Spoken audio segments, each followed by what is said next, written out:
When your fingerprint becomes a hacker's password. It's the kind of crime you'll never see coming. It doesn't need a weapon, just a fingerprint. One stolen print. And suddenly, the guilty become invisible, while the victim becomes the suspect. Because in this new age of cybercrime, your identity can be copied, your access can be forged, and when it all falls apart, you're the one who looks guilty. This isn't fiction, it's already happening. And your fingerprint might be next. Your fingerprint is supposed to be unique, unbreakable, a biological key that only you possess.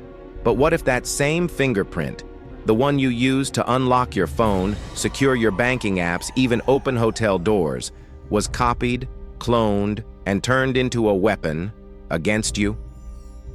In 2019, a tech consultant named Mark flew into Tokyo for what was supposed to be a routine business trip. Everything about it was high-end.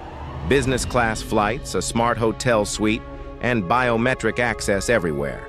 No key cards, no PINs, just a fingerprint. He scanned his index finger to unlock his room. Simple, seamless, secure, or so he thought.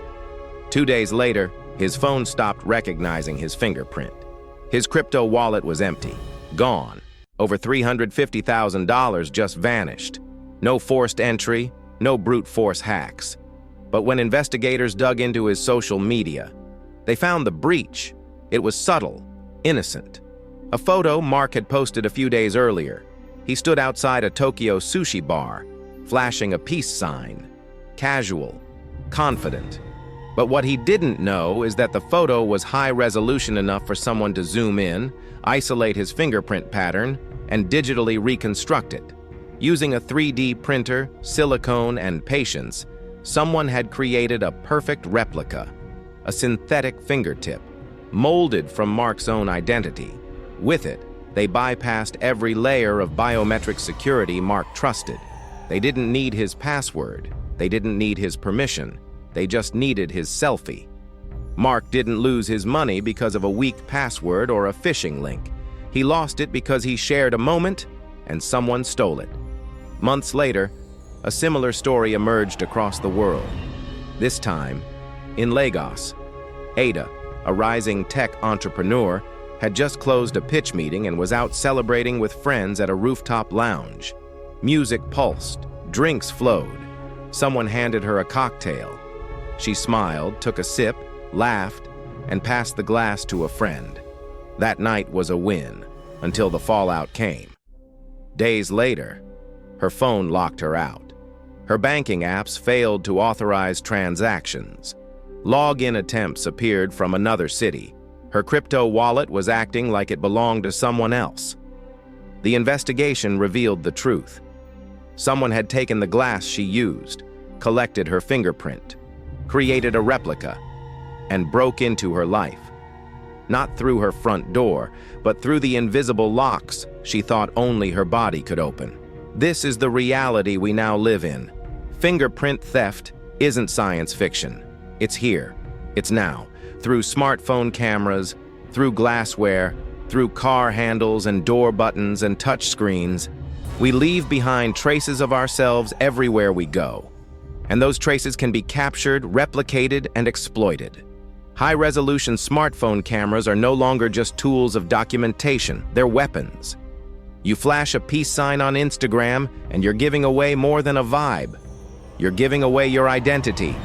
Once a fingerprint is stolen, it can be used to unlock devices, to authorize financial transfers, to forge immigration documents, to impersonate identities in biometric systems worldwide. And the most terrifying part? You can change your password, but you can't change your fingerprint. So what can you do? Start with awareness.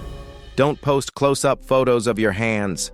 Don't throw peace signs in front of 4K cameras. Don't assume casual gestures are harmless. That image might become your downfall. Clean your surfaces. Wipe down your devices, your glasses, your steering wheel. Your fingerprint is a key, and a key left behind is an open invitation. And never rely on one method of security. If you're using fingerprint-only access on your phone or apps, Add a passcode. Enable two-factor authentication. Treat every touch point like a vulnerability. Because now it is. Biometric convenience is here to stay. But so is biometric crime. Don't let your identity become someone else's entry point. Don't let your fingerprint be the key that unlocks your own downfall, because in this digital age, it's not just what you touch, it's what you leave behind. Cybercrime is evolving. Your identity isn't just stolen anymore, it's replicated. Subscribe to Cybercrime Exposed, where we turn every true cybercrime story into a personal warning. Like this video, share it with someone who posts too freely, and drop a comment below. Would you trade convenience for true security if it meant giving up biometric access forever?